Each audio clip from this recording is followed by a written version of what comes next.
जब इस हफ्ते में तैयारी कर रहा था तो मैं पौलुस के जीवन को देखने लग गया और उसके जीवन से मुझे कुछ आयतें मिली जो आज आपके साथ बांटूंगा। और जब मैं पढ़ रहा था और मैंने बहुत से इंस्टेंसेस देखे, बहुत सी वर्सेस देखी, बहुत सी वर्सेस आपने भी देखी और पढ़ी हैं और जानी है कि पौलुस का जीवन बिल्कुल हमारी तरह ही रहा है। उसने कहा मैं भी तुम्हारी तरह दुख सुख भोगी मनुष्य हूँ।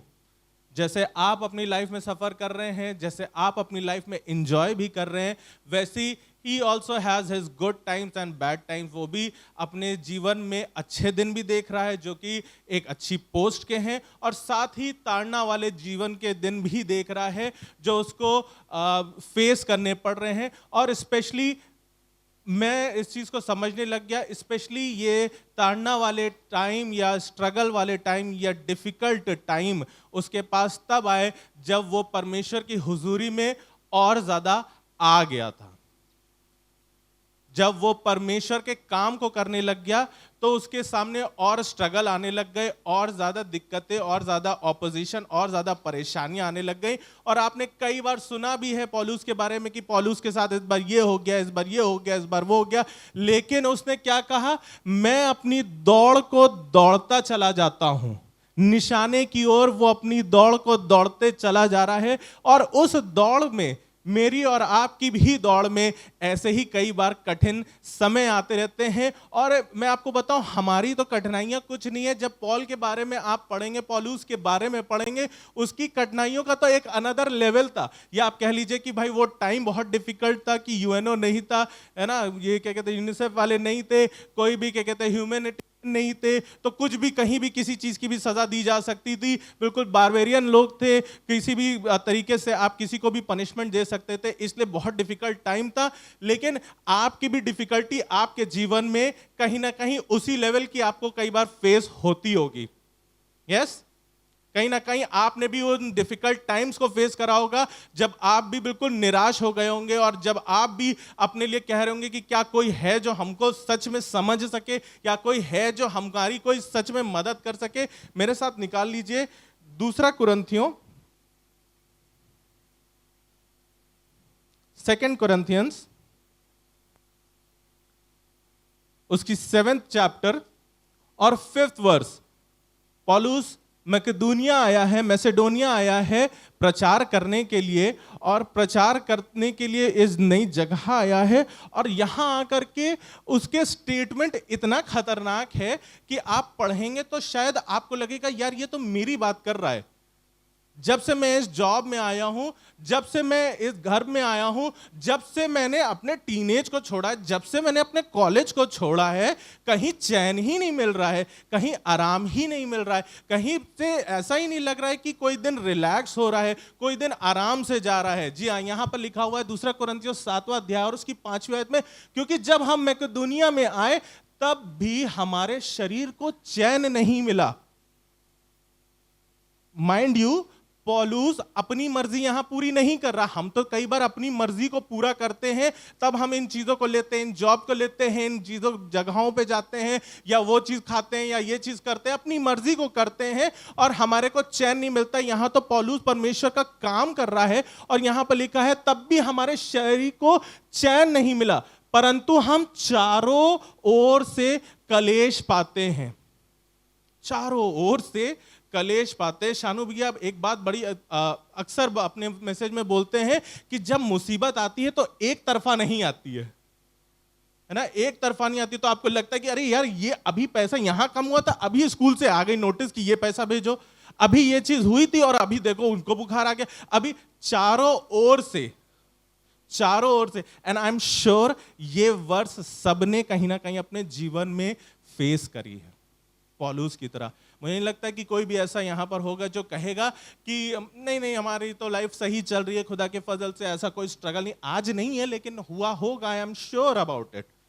कभी ना कभी आपने भी ये चारों तरफ वाले कलेश आपने कभी ना कभी पाए होंगे, कभी ना कभी आपके भी मन में ये आया होगा यार एक तरफ से नहीं, चारों तरफ से बिल्कुल घिरे हुए महसूस कर रहे हैं। और मजे की बात सुनिएगा, बाहर लड़ाइयां थी, एक्सटर्नल बैटल्स आपकी चल रही है, कभी बीमारी आ गई, कभी बॉस ने डांट दिया, कभी उससे मुंह बन गया, उन्होंने पलट के हमें जवाब दे दिया। आपकी बाहरी लड़ाइयां तो आपको बाहरी फेस करनी ही पड़ रही हैं, अंदर भीतर भयंकर बातें थी, भीतर भयंकर बातें थी। बाहर की तो लड़ाइयां हम फेस कर रहे हैं, चलो बुखार हुआ, हमने कहा कि ला पैरासिटामोल खा रहे, लड़ाई को जीत ले किसी तरीके से।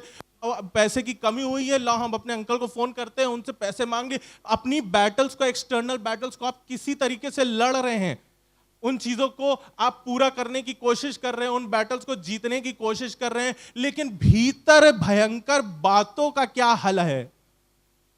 जो भीतर भयंकर बातें चल रही है, जो आपको रात के 3 बजे तक सोने नहीं दे रही है, रात में 4 बजे आंख खुल जा रही है और वही माइंड में थॉट आ रहा है, और हमारी बिल्कुल नींद खुल जा रही कि ये कैसे होगा, ये कैसे करेंगे, ये चीज हो गई है, दिन आ गए हैं करीब, अब कैसे करेंगे, हमने तो पढ़ाई करी नहीं, एग्जाम आ गया है, ये हो गया है, वो भीतर भयंकर बातें चली। इमेजिन अब आप सोचो जरा कि पौलुस जो परमेश्वर का काम कर रहा था, अपनी मर्जी नहीं कर रहा, अपने लिए चीजों को नहीं कर रहा, अपने फैमिली के लिए या फॉर हिज ओन बेनिफिट, उसका कोई काम नहीं था यहां पर। He is also going through these struggles.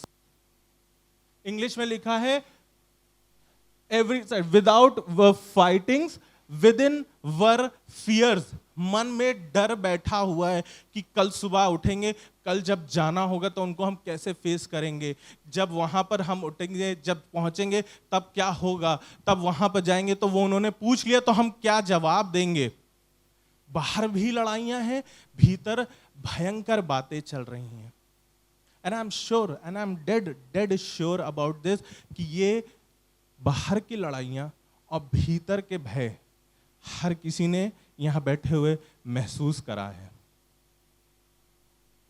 हर किसी ने ये भीतर भयंकर बातें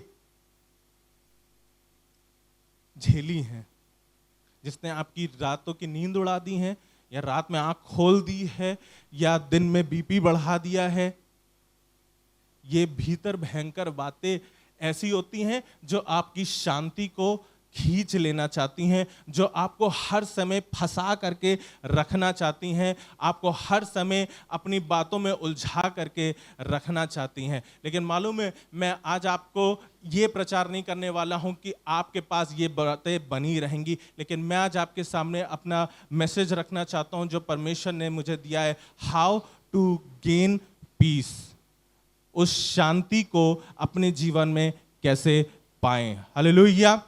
कितने लोग तैयार हैं उस शांति को पाने के लिए? इसका मतलब आपके जीवन में अशांति है कहीं ना कहीं। आपसे मैं ये बोलता तो शायद आप हाथ ना उठा, शायद आप एडमिट ना करते कि आप स्ट्रगल कर रहे हैं किसी चीज में, या आपके सामने कोई बैटल चल रही है, वो भयंकर बातें आपके मन में भी चल रही हैं। लेकिन शांति हर कोई पाना चाहता है।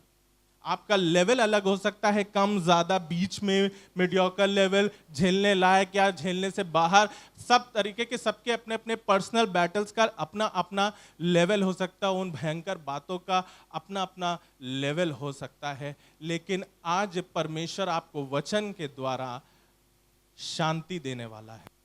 आइए प्रार्थना करें। धन्यवाद देते हैं यीशु मसीह आपका कि आप हमारे जिंदा और जलाली परमेश्वर हैं। आपने हमें पुकारा है और आज हम आपके भवन आए हैं। आज हम आपकी बातों को सुनने वाले हैं, आपकी बातों को सुन करके, उसको समझ करके उस पर चलने वाले हैं। आपका वो शालोम, वो शांति आपके वचन के द्वारा हमारे मनों में वास करने वाला हो सके। इस विनती को यीशु मसीह के नाम से मांगते हैं, आमीन।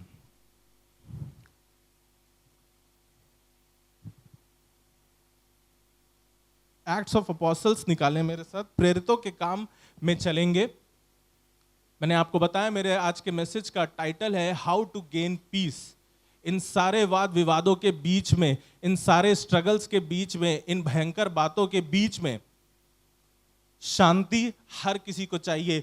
If not the whole peace, at least a day break, है ना। सब लोग कहते हैं यार एक ब्रेक चाहिए, इस साइकिल से हमें एक ब्रेक चाहिए, इन चीजों से एक बार को निकलना है। ये तो अब लाइफ है, अब तो इसी के साथ हमें जीना है, अब तो इसी में चलना है। जी हाँ, आपको इन्हीं चीजों में हो करके चलना है, लेकिन उसमें परमेश्वर की शांति आपको आराम दे सकती है, आपके बीपी को डाउन कर सकती है, अगर मैं लेमन लैंग्वेज में बोलूं तो। जब पतरस पेंतिकुस्त का दिन आया, पतरस ने पहला प्रचार किया, तो सबसे पहली बात जो पतरस ने लोगों से बांटी, उनके लोगों के दिल छिद गए और वहां पर उनसे क्या पूछने लग गए कि तुम हमें बताओ अब हम क्या करें।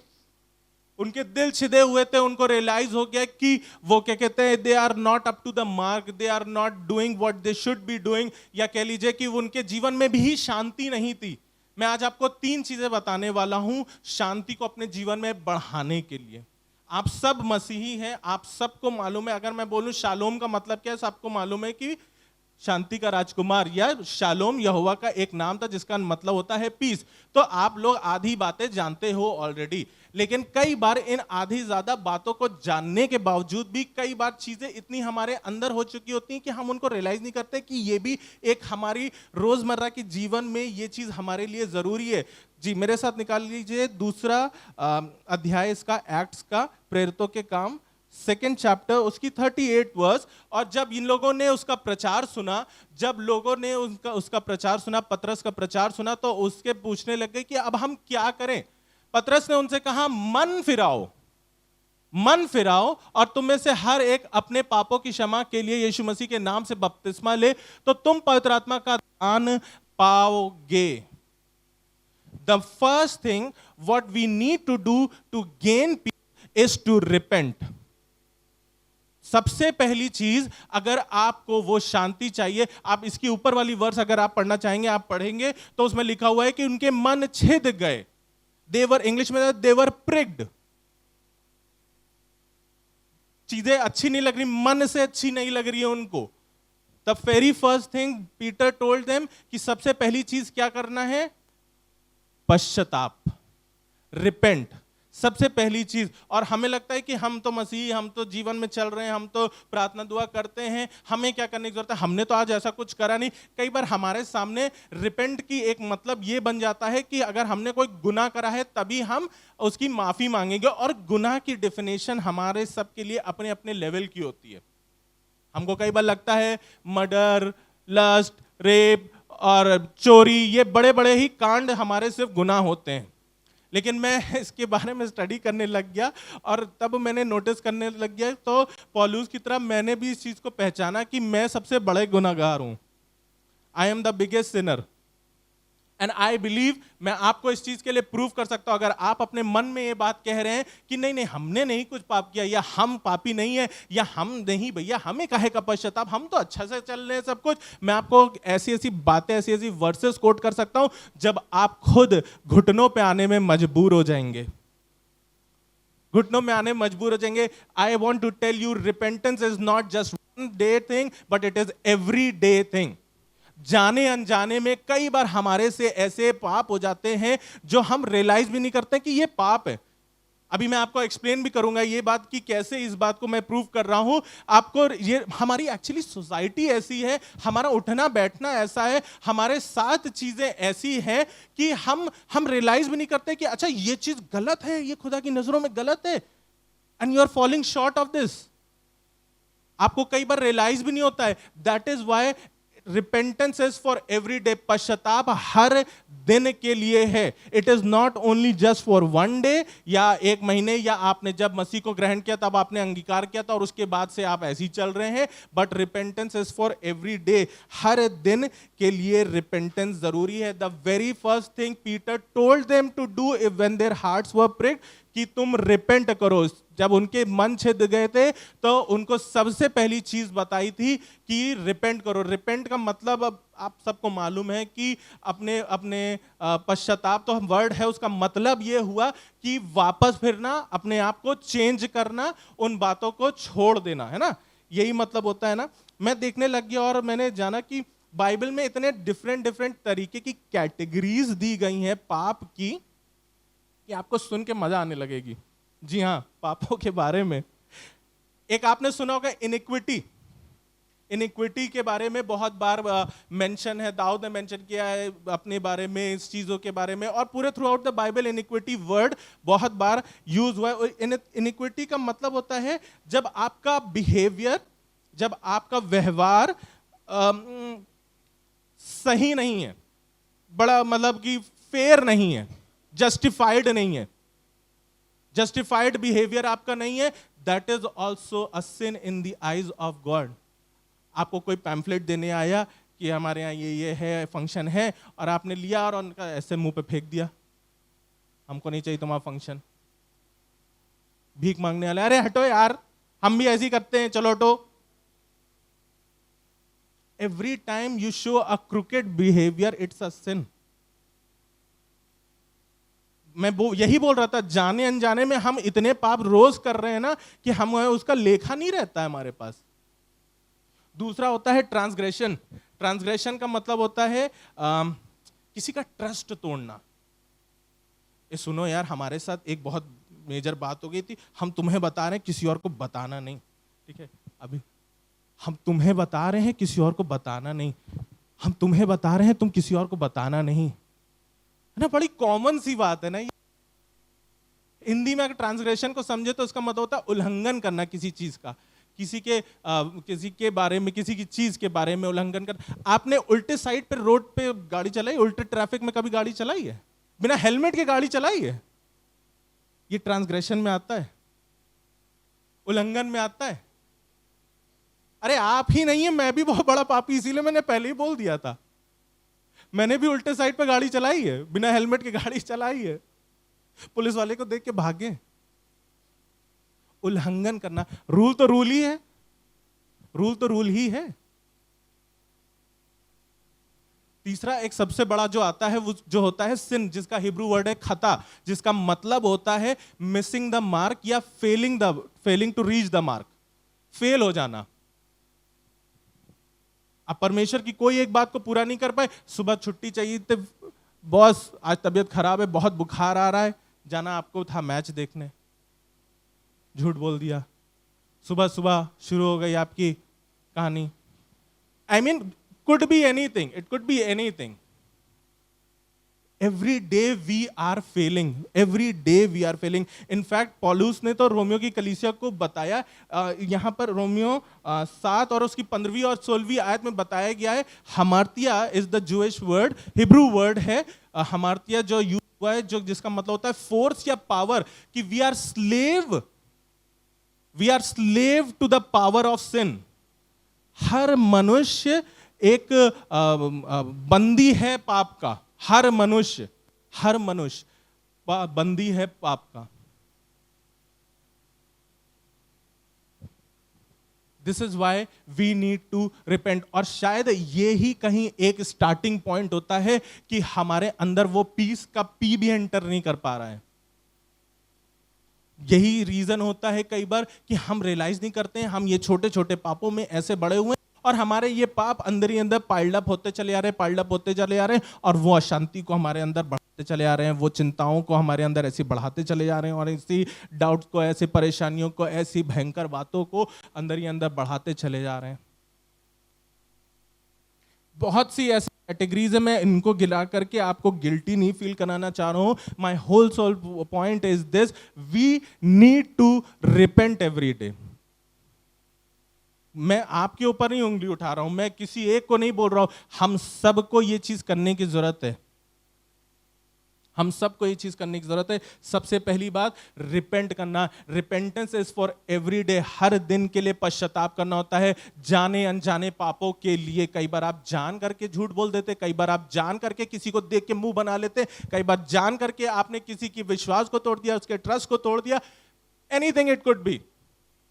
कई बार अनजाने में हो जाता है, हम मजबूर हो गए थे भैया वहां पर बैठना, हम मजबूर हो गए थे भैया उनके साथ खड़े होने में, हमको वो सब दोस्त बोल रहे थे इसलिए हमको जाना पड़ गया था। मजबूरी में कई बार जाने अनजाने में हमसे ये सारी पाप हो जाते हैं। मैं सेकंड पॉइंट पे आपको जल्दी से लेकर के चलना चाहता हूं, this is believe. Second point है बिलीव। पहला यूहन्ना उसका 3रा अध्याय और उसकी 23वीं आयत। पहला यूहन्ना उसका 3 अध्याय और 23 बड़ी सिंपल सी आयत है, आपको बड़ी सिंपल सी बात लगेगी कि आप कहेंगे कि यार ये सब तो हम करने की कोशिश कर ही रहे हैं। जी हाँ, आप कोशिश कर रहे हैं।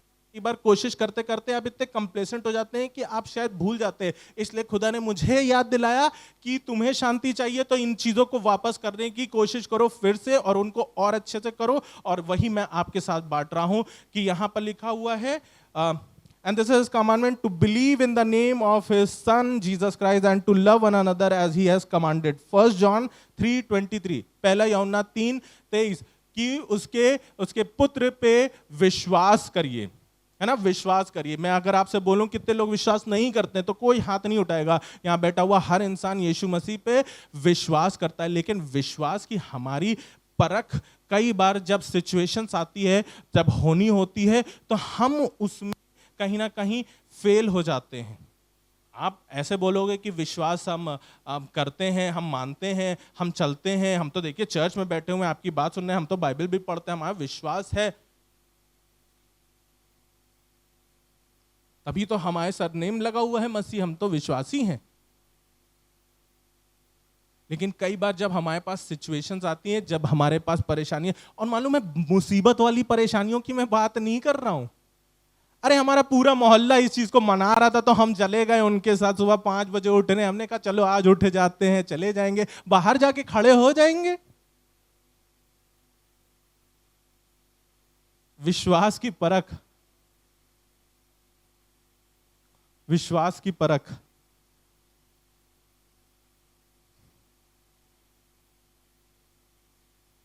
मैं एक बात बता रहा हूं आपको, जब मैं जीटीजी में जाता था तो हम लोग जब जहां जहां भी जाते थे, मैं 19 से 23 साल की उम्र के बीच में जीटीजी के साथ मैं टूर करता था, और उसी में समझिए मैंने अपना आधा इंडिया उन्हीं के थ्रू देखा है, थैंक्स टू जीटीजी। और जहां जहां भी हम जाते थे एक यूनिक चीज मैंने ऑब्जर्व करी थी। क्या होता था कि जब हम लोग की मीटिंग्स तो ऑब्वियसली शाम की होती थी, तो दिन में हम लोग घूमते थे, कभी भी किसी का मूड बन जाता था, चलो चलो चलते हैं, चलो घूमते थे, बहुत मजा आती थी, बहुत अच्छा टाइम रहता था।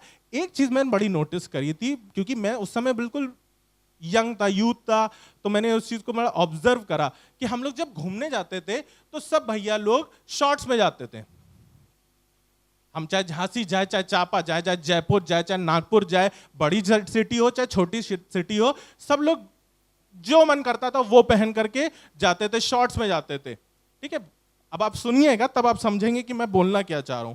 शॉर्ट्स कोई बुरी चीज नहीं है, स्पेशली लड़कों के लिए तो शॉर्ट्स कोई बुरी चीज नहीं है। शॉर्ट्स में हम जाते थे। मेरे अंदर थॉट आया कि जब हम दूसरे शहर में ही होते हैं, इवन टू द पॉइंट भैया लोग नहीं, टोनी अंकल भी कहीं भी हम लोग के साथ शॉर्ट्स में घूमने जाते थे।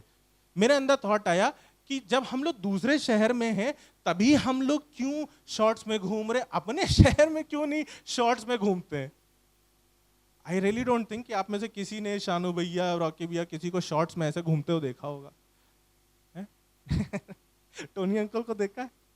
मैं कमरों की, होटल की बात नहीं कर रहा हूं, हम लोग मार्केट प्लेस में घूमते थे। मैं आपको बताना क्या चाह रहा हूं, this is not a bad thing, मैं बताना ये चाह रहा हूं, शॉर्ट्स पहनना गलत नहीं है। मेरा पॉइंट ये है कि जब when we are not at our place तो हमारे पास एक सेंस ऑफ फ्रीडम आ जाती है। हमारे पास एक सेंस ऑफ फ्रीडम आ जाती है कि यार हमें यहां कौन जानता है, रे क्या फर्क पड़ता, हम शॉर्ट्स पहने, जीन्स पहने हैं, हम टी शर्ट में घूमे, शर्ट में पहने, हम सैंडो बनियान में चले जाए, क्या फर्क पड़ता है। एक सेंस ऑफ फ्रीडम आ जाती है। ये तो मैं बिल्कुल भी कुछ बुराई नहीं कर रहा हूं, मैं आज भी शॉर्ट्स पहनता हूं, आप लोग भी पहनते होंगे, उसमें कोई बुराई नहीं। मेरा पॉइंट ये है कि हमारी एक सेंस ऑफ फ्रीडम आ जाती है जब हम अपने लोगों के बीच में नहीं होते ना, तो हमारे पास एक आज़ादी आ जाती है। और मैंने ऑब्जर्व करा है कि ये आज़ादी हम लोगों के जीवन में तब आती है जब हम अपने लोगों के बीच में, अपने घर में, अपनी सिटी में नहीं होते, तो हमें लगता है हम कुछ भी कर सकते हैं। हम लोग कई बार अब गुड़गांव तो गुड़गांव में जगह जगह घूमने जाते हैं, वहां आपको मालूम है एमएनसी है, वहां पर आपको 80% यूथ दिखता है। मेरा मन ललचा जाता है कई बार उनको देख करके, भाई क्या लाइफ जी रहे हैं यार, लाखों में कमा रहे, खा पी रहे हैं, चले जा रहे हैं। That sense of freedom comes in your heart, but that is the time when you have to show your faith, your believe in Jesus. चाहे आपके घर वाले देख रहे हो, चाहे आपके लोग आपको देख रहे हो या ना देख रहे हो। नौकरी करने के लिए आप बाहर जा रहे हैं, आप पढ़ाई करने के लिए बाहर जाएंगे, आपका घर चेंज होगा, आपकी शादी होगी, आपकी चीजें चेंज होंगी, आप जा रहे हैं। अब भैया थोड़ी ना, अब चर्च तो पास्टर साहब थोड़ी ना, अब हम चर्च जा ही नहीं पा रहे हैं, महीने में एक बार जा रहे हैं, एक सेंस ऑफ फ्रीडम आने लग जाती है। और वो बिलीव, हाँ हाँ हम क्रिश्चियन है, अभी भी हम लिखते रिलीजन में अपना क्रिश्चियन ही है, हमारा सरनेम वही चल रहा है, हम सब चीजें वही कर रहे हैं। लेकिन the moment when the people, when your peers are asking you, जब आपके दोस्त यार बोल रहे हैं कि आओ चलो यार तुमको चल के बैठना है बस वहां पर, हम लोग 12 बजे तक लौट आएंगे, पार्टी है, बॉस ने बोला है चलना ही है, करना ही है। अरे वो हमारी आंटी बहुत अच्छी है मोहल्ले की, वो हमको बहुत मानती है, इसलिए हम उनके साथ चले गए थे, बस जाकर उनके साथ बैठना ही तो था। वो बोल लेते, हम बोल थोड़े ना रहते, बस बैठते थे हम पीछे जा करके। That believe is still there, but are you protecting that faith? क्या आपके अंदर वो सेंस ऑफ फ्रीडम? मैंने इसीलिए आपको बताया कि कई बार हम अपनी सोसाइटी, अपने लोगों की वजह से इन पापों में गिरते चले जाते हैं, एंड वी डोंट रियलाइज। हमारा फेथ कई बार इसीलिए हैम्पर होता चला जाता है। जवानों के साथ आज के जमाने में दिक्कत यही है, हम दूसरे शहर गए, पढ़ाई करने गए, हम चीजें सीखने गए, हम ये करने गए, अब वहां जब दूसरे शहर चले गए तो यहाँ कौन देख रहा है कि हम 10 बजे उठ रहे हैं या 7 बजे उठ रहे हैं, हम रात में 11 बजे लौट रहे हैं या 8 बजे लौट रहे हैं? कौन चेक करने वाला है? That sense of freedom will hamper your belief in Jesus. अपने उस बिलीफ को, अपने उस विश्वास को कम ना होने दे। चाहे आप अपने लोगों के बीच में रहें, चाहे अपने लोगों के बीच में ना रहें, चाहे आपके भवन में आए या ना आए, मुझे मतलब नहीं है, लेकिन अपने विश्वास को कम होने ना दे। क्योंकि देखिए कई बार ऐसा होता है कि कई बार आपको कोई चीज अच्छी नहीं लगेगी, आप हट जाएंगे कि हम ऐसे बोल दिया था, हमको ऐसा लग गया था, हम नहीं आएंगे, अब हमसे नहीं हो पाएगा। मैं कह रहा हूं आप कहीं और चले जाओ, लेकिन विश्वास में बने रहो। कोई आपको बांध करके कहीं भी नहीं रख सकता है, कहीं भी आपको रोक नहीं सकता है, लेकिन पवित्र आत्मा अगर आपसे बात करेगा तो आप अपने बिलीफ को प्रोटेक्ट करने के लिए उस जगह पे स्थिर बने रहेंगे। हालेलुया। आप विश्वास को थामे रहेंगे। मैं आपको जल्दी से एक छोटी सी स्टोरी सुनाऊंगा। 1859 की बात है और चार्ल्स ब्लॉन्डविन करके इनका नाम था। 1859 की बात है। उन्होंने क्या किया, नायग्रा फॉल्स आपने नाम सुना है? नायग्रा फॉल्स यूएस और कनाडा के बीच में एक बहुत बड़ा वाटरफॉल है। आपके सीनियर पास्टर वहां जा चुके हैं, देख चुके हैं उसको। ये यूएस और कनाडा के बॉर्डर पे है, एक साइड उसका कनाडा है, दूसरा साइड उसका यूएस है। चार्ल्स ब्लॉन्डविन ने क्या करा, इन्होंने ये निर्णय लिया कि मैं एक रस्सी पे कनाडा से यूएस पार करके जाऊंगा। भाई फेम पाने के लिए उस जमाने में लोग बहुत कुछ करते थे, जान हथेली पे रखते। आपकी तरह नहीं टिकटॉक बना दिया, रील बना दी और कैसे तू कर दिया थोड़ा बहुत और हमारा आपके लाइक्स बढ़ गए, फॉलोअर्स बढ़ गए। उस समय जान हथेली पे रख के चलना पड़ता था। तो उन्होंने कहा मैं रस्सी पे कनाडा से यूएस पार करूंगा। और जब वो रस्सी पे पार कर रहे थे, एक रस्सी पे नायग्रा फॉल्स पार कर रहे थे, तो लोग उनको ऑब्वियसली चीयर कर रहे थे और कुछ लोग डर रहे थे और सब तरीके के रिएक्शन थे। और उन्होंने पार करते करते कनाडा से वो यूएस आ गए।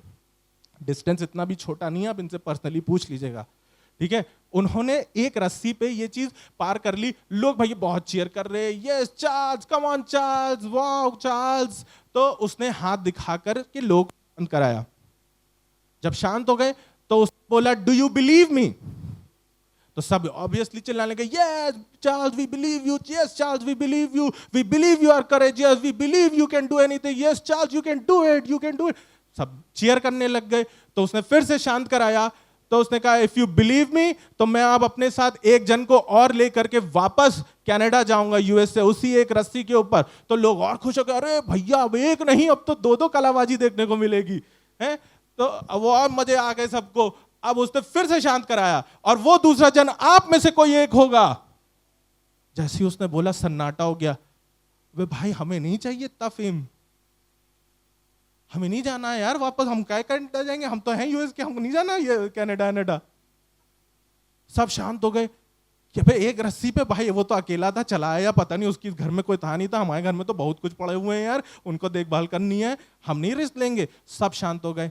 अभी वही लोग चिल्लाए थे, do you believe me? Yes we believe you, yes we believe you, yes we believe you. सब चिल्ला रहे थे, सब बहुत चिर कर रहे थे। लेकिन जब अपने पे बात पड़ी, अब विश्वास चला गया, अब विश्वास चला गया।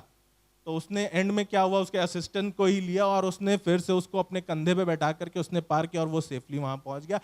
बताना मैं ये चाह रहा हूं कि दूर से तो बोलते हैं हम लोग सभी हैं कि हाँ परमेश्वर हम तुम पे विश्वास करते हैं, हम परमेश्वर तुम पे विश्वास करते हैं, हम मसीही हैं, हमारा फेथ है, यस वी बिलीव। हम गाना गाते हैं, हम गाने में हाथ भी उठा लेते हैं, हमने टाइप भी दी है, लेकिन जब जरूरत पड़ती है तब क्या हमारा विश्वास पहले खड़ा होता है या हमारा इंश्योरेंस पहले खड़ा होता है? क्या हमारा पहले विश्वास आता है या हमको वो अंकल नजर आ जाते हैं या आपके दूसरे रिसोर्सेज नजर आ जाते हैं? मैं जल्दी से थर्ड पॉइंट की तरफ लेकर के चलना चाहता हूं क्योंकि ये थोड़ा सा बड़ा पॉइंट है इसका। ये थर्ड पॉइंट है। फर्स्ट पॉइंट था रिपेंट, पश्चाताप करना। सेकेंड पॉइंट है बिलीव करना, even in the sense of freedom also. आपके आजादी के उन मौकों पे भी परमेश्वर पे विश्वास रखना, जब कोई ना देख रहा हो तब भी। आपके कठिन समयों में तो आप कई बार आपने इतना सुन लिया, आप स्ट्रांग हो गए क्योंकि आपको कई बार लगता है कि कोई और चारा ही नहीं है, लेकिन अच्छे समयों में भी अपने विश्वास को थामे रहना इज इंपॉर्टेंट, है ना। थर्ड पॉइंट है हमारा ओबीडियंस या ओबे, ओबे एंड ऑनर। यूहन्ना 14 और उसकी 21वीं आयत में हम पढ़ेंगे,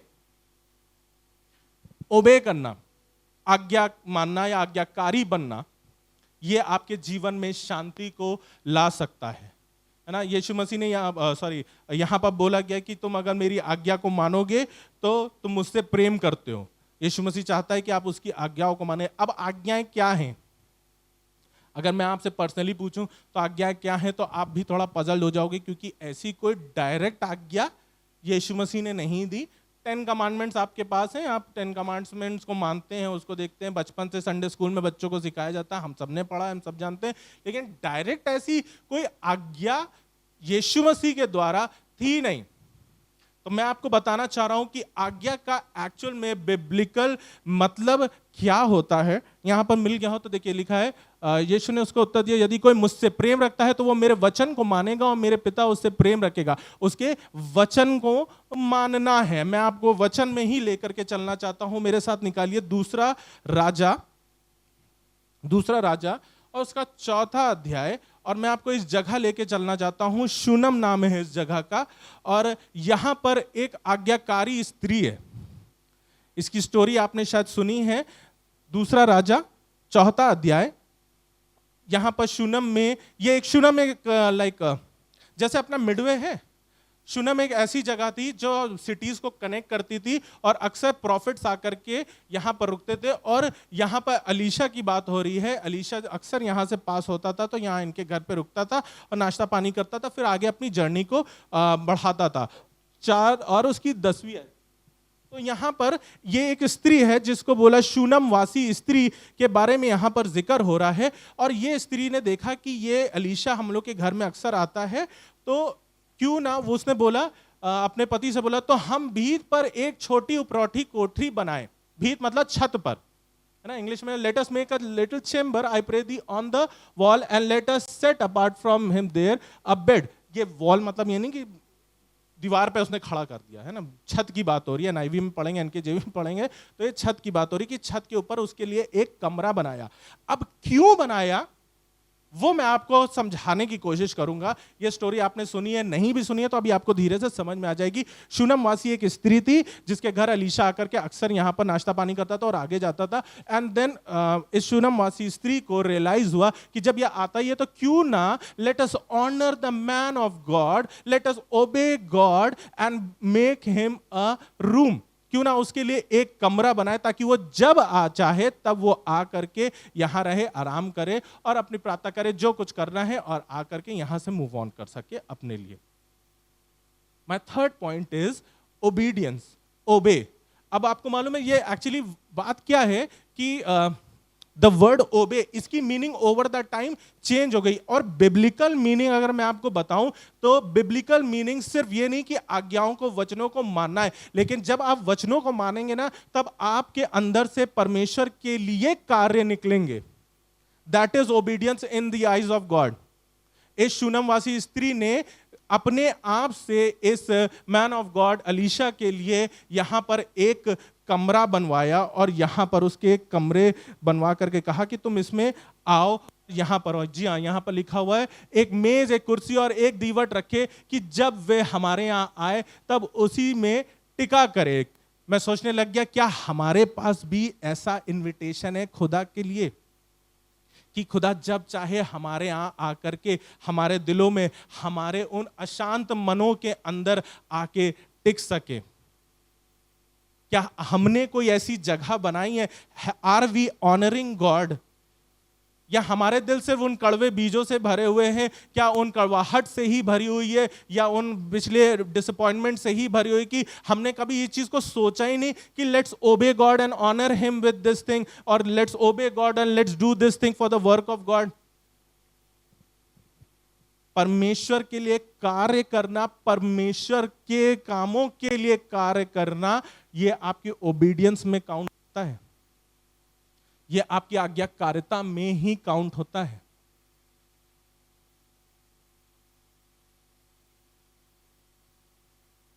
इस स्त्री ने अपनी रूफ को एक रूम में बदला।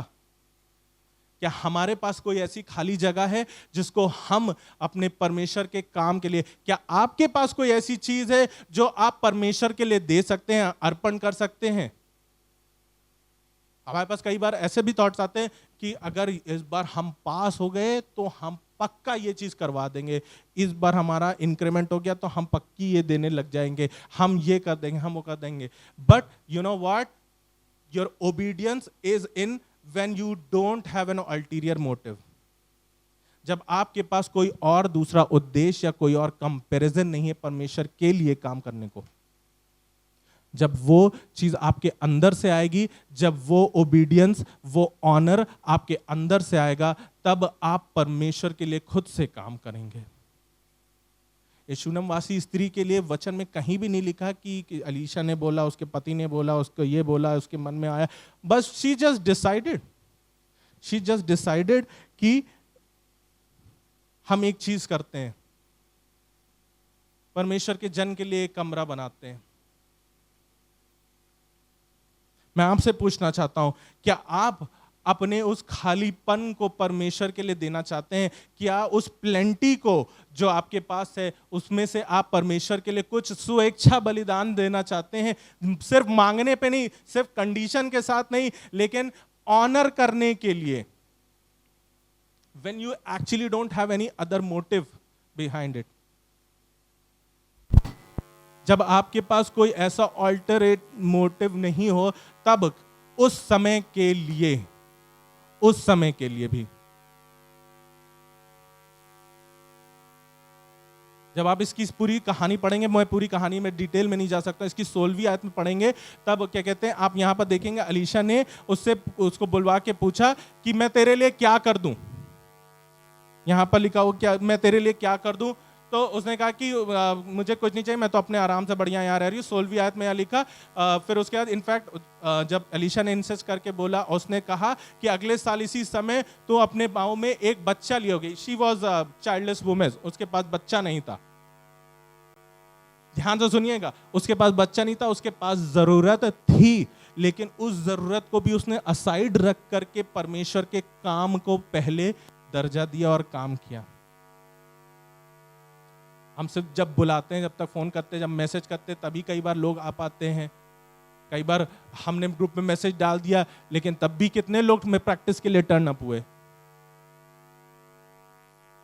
हम भैया हमारे पास ये नहीं था, हम ये नहीं था, हमारे पास ऐसा नहीं हो सकता, हमारे बद मजबूर हैं, हम ये थे भैया इस शूनम स्त्री से ज्यादा आप मजबूर नहीं हो सकते। उसके पास एक सामने साक्षात एक जरूरत खड़ी है, लेकिन वो उसका नाम नहीं ले रही, लेकिन उसके बावजूद भी वो परमेश्वर के लिए काम करने को तैयार, और उसने काम कर दिया। क्या आप परमेश्वर के लिए काम करने को तैयार हैं, या आप सिर्फ अपनी मजबूरियों में, अपनी उन तूफानों में ही जूझ रहे हैं कि नहीं, अब नहीं, अभी नहीं, अभी इस महीना टफ है, और ये था और वो था, इस महीने ऐसा हो गया, इस दिन ऐसा हो गया, उस दिन वैसा हो गया, हमारी तबीयत नहीं सही रहती है, हम ऐसा नहीं करते, हम वैसे नहीं रहते। आई डोंट नो आपने अपने अंदर के उस रूफ को रूम में बनाया है कि नहीं? जब तक आप उस खाली छत को भरे रहेंगे तो उसमें रूम तो ऑब्वियसली नहीं बन पाएगा। आज मैं आपको बोलना चाहता हूं कि अगर वो पीस चाहिए, आपको वो शांति चाहिए, तो अपनी उस छत को साफ करना शुरू करें। वो खालीपन को छतें खाली ही रहती हैं, है ना? छतें खाली रहती हैं in real world.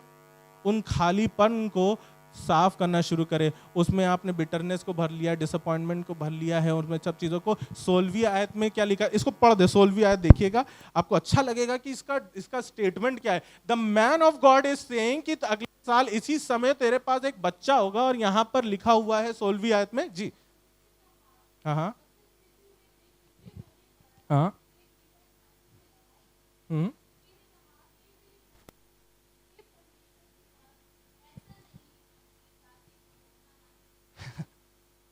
The man of God is saying कि मैं तुम्हारे साथ मिरेकल करने वाला हूं, और वो स्त्री कह रही कि भाई धोखा ना दो यार, हमें धोखा ना दो।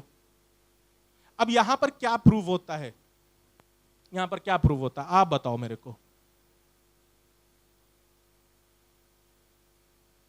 यहां पर अविश्वास प्रूव हो रहा है। मैन ऑफ गॉड अलीशा ऐसा कोई खादिम नहीं था, वो बताता था कि इस तरफ से अटैक होने वाला है, राजा उधर जाके खड़े हो जाते थे और बैटल जीत जाते थे। वो मुर्दों को जिंदा करे जा रहा है, वो लोगों को चंगाई कर रहा है, वो पॉइजन को बदल दे रहा है साफ में, सब चीजें वो मिराकुलसली कर रहा है। He is a famous profit. उसने अपने मुंह से बोला कि अगले साल तुम्हारे साथ ये मिरेकल होने वाला है, and this lady is showing her less faith, not good faith, not good faith. विश्वास नहीं दिखा रहा है यहां पर उसका, है ना? कई बार हमारे भी निराशाएं इतनी ज्यादा हो जाती हैं कि भैया अब हमको यार ये सब ना बताओ यार, हम बहुत टूटे हुए हैं, तुम जानते नहीं हो हमने क्या झेला है उन दिनों में, आप हमारी हालत को जानते नहीं है, आप हमारी परिस्थिति को जानते नहीं है। मैं आपको एक बात बताना चाहता हूं, परमेश्वर निराशाओं में काम कर सकता है, लेकिन वो कड़वेपन में काम नहीं कर सकता है। God can work through disappointment, but he cannot work through bitterness. अगर आपके अंदर कड़वे बीज उस छत पे भरे हुए हैं तो परमेश्वर शायद काम नहीं करेगा। ये स्त्री इतनी ज्यादा डिसअपॉइंटेड थी कि इसके अंदर she did not had faith to get pregnant, but she had obedience to make the room. इसके अंदर विश्वास नहीं था कि वो बच्चा जन्म सके, लेकिन उसके अंदर आज्ञाकारिता थी कि वो एक कमरा बना सके। आप जो अपने मिरेकल का वेट कर रहे हैं, आप जो अपनी शांति का वेट कर रहे हैं, आप जो उस चीज की आस लगाए बैठे हैं ना कि परमेश्वर हमारे लिए ऐसा कर दे, कब करेगा कब करेगा, मैं आपको बताना चाह रहा हूं कि इस शूनमवासी स्त्री ने अपने उस मोटिव को तो साइड में रख दिया। उसने कहा कि भाई जो है सो है, अब तो मेरे को पता नहीं हो पाना है नहीं हो पाना, इनफैक्ट नहीं हो पाना, उसने मान लिया था। उसने कहा उससे मुझे धोखा ना दे, मुझे धोखा ना दे।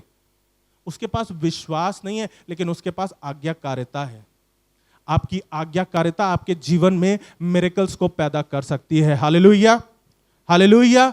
यहां से कई बार बहुत सी चीजें बोली जाती है, ऐसा करिएगा, ऐसा रहिएगा, अगले संडे आइएगा, ऐसा करेंगे हम लोग, वैसा करेंगे। कई बार लोग होते हैं कि अरे ठीक है पाजी साहब का तो काम है बोलना यार, उनका तो ये है वैसा है ऐसा है, इनका तो ये, इनका सेकंड संडे ये ऐसे खड़े होकर बोलते हैं, चले आते हैं, अब हम उसके बाद दिखते नहीं है, क्या फर्क पड़ता, कौन सा आकर के हमसे बोल देंगे। आप आज्ञाकारी मेरे नहीं बन रहे, ना पाजी साहब के बन रहे हैं, आप आज्ञाकारी उसके वचन के बन रहे हैं। आप जो अपने जीवन में शांति को चाह रहे हैं ना, आप जो अपने जीवन में उस मिरेकल का वेट कर रहे हैं, वो मिरेकल शायद आपके विश्वास से नहीं आ पा रहा है, तो आपकी आज्ञाकारिता के द्वारा आएगा।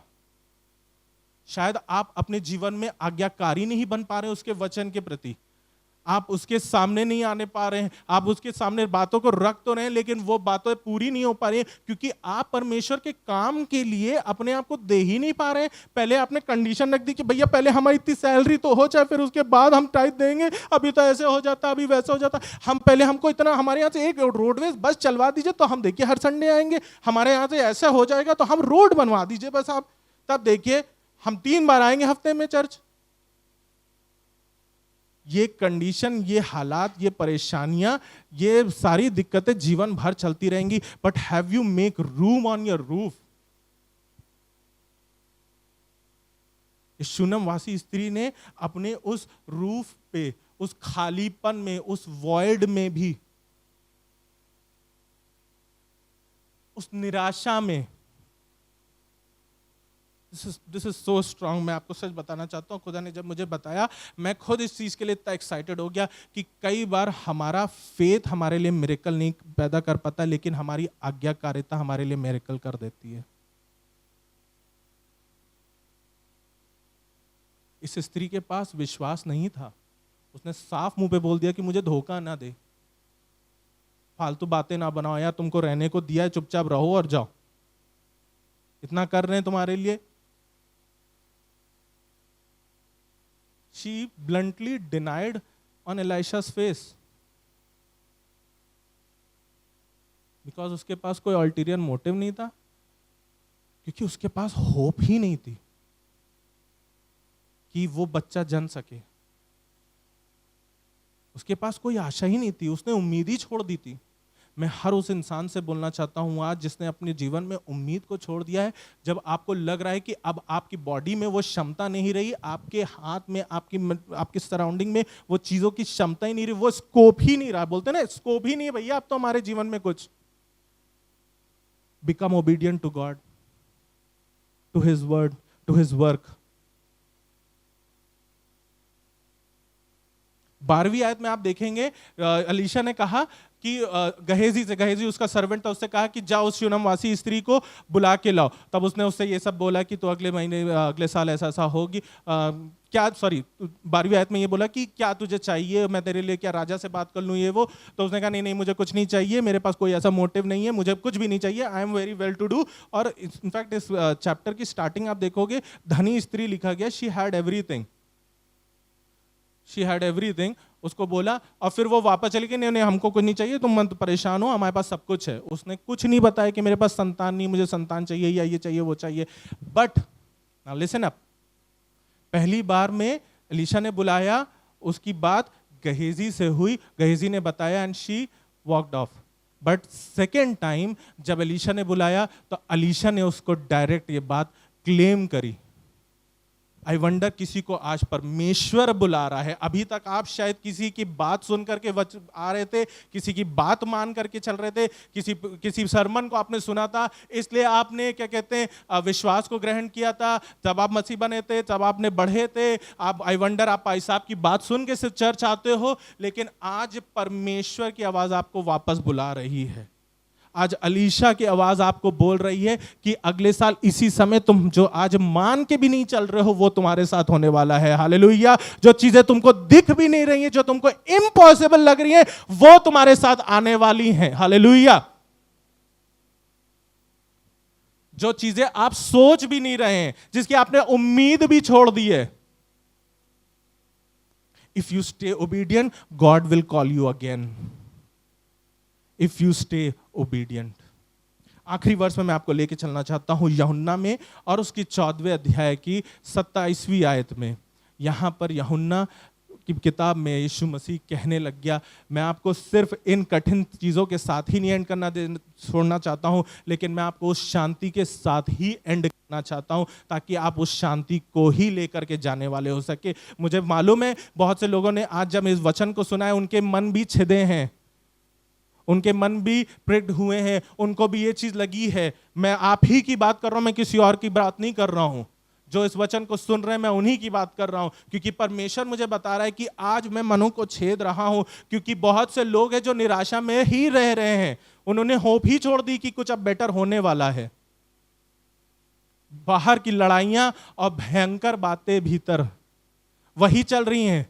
साल होने को आ गया है, लेकिन वो भयंकर बातें नहीं अंत होने को आई हैं, वो लड़ाइयां खत्म होने को नहीं आई हैं। लेकिन मैं आज आपको यीशु मसीह की ये बात बताना चाहता हूं, मैं तुम्हें शांति दिए जाता हूं, अपनी शांति तुम्हें देता हूं, जैसा संसार देता है मैं तुम्हें नहीं देता। संसार कौन सी शांति देता है मालूम? डिप्रेशन की दवाइयां, नम करने वाली। अब आप रिलैक्स होके सोइए, रात में नींद की दवाई, रिलैक्स होके सोइए। अगली रात आई, फिर नींद नहीं आ रही, फिर 12 बजे ड्रॉर खोली, दवाई निकाली, फिर सोने चले गए। चैन नहीं मिल रहा है, क्या करें यार, चलो आप पिक्चर ही देख लेते हैं, आज साउथ इंडियन देखेंगे। जो शांति संसार देखता है वो वाली शांति परमेश्वर नहीं देता है, वो यहोवा शालोम वाली शांति देता है। आज मुझे और आपको इन बातों को याद रखना है, हर दिन के लिए पश्चाताप करना है, परमेश्वर पे विश्वास रखना है, बिलीव करना है, सिर्फ दूर से नहीं, सिर्फ संडे संडे को नहीं हाथ उठा के yes we believe you Jesus, yes we believe you are the son of Lord, लेकिन अपने इन 6 दिनों में जब आपके सामने वो प्रेशर आए सराउंडिंग का, जब आपके सामने वो लोग आए हैं, कॉल आ गई भैया प्रेज द लॉर्ड, आपने प्रेज द लॉर्ड, विश्वास को थामे रहना है, बिलीव। सिर्फ संडे को चर्च में या अपने मसीह लोगों के बीच में ही नहीं प्रेज द लॉर्ड करना है। मैंने देखा इसलिए मैंने एग्जांपल बोला है आपके सामने।